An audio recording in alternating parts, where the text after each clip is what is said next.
Tawny is considered a cider, but we have the same ABV cider, which is oaked, and it's not considered a cider, except nothing to the other one other than it's just aged in oak. So I think that's a very good question, and I think it's unclear, and I think there's a whole area around that which needs to be addressed across the industry, because the problem is cider is a very old church, but the reality is there isn't anything but water and concentrate in a I'm going to swear, Appleman's or Orchard Thieves, but they're called a cider.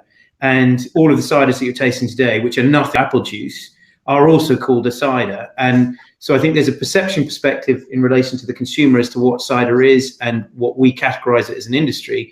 And then from a revenue perspective, and it's one of the biggest issues that they've had at a European level, is because cider hasn't been a ubiquitous drink such as beer has, there is no classification as to what cider is. So at a national level, there's a lot of people making it up as they go along.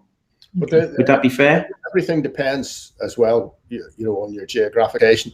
If you're north of the border, Daniel's Tawny would not come under a cider classification because there's an addition of a third-party flavour to it, i.e. the hops.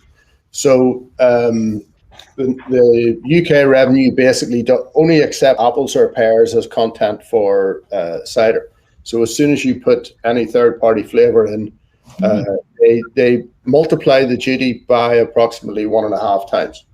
Yes. And so if you go to America, you'll find, I think when we were over at CiderCon last year, somebody told us there were something like 89 hopped cider products in America. If you have a hopped cider product in the UK, your duty level just goes from 40 pence a litre to nearly £1 a litre. So all that innovation that you could have is basically stopped. So it's the revenue take a very different attitude depending on whether you're in the north or whether you're in the south.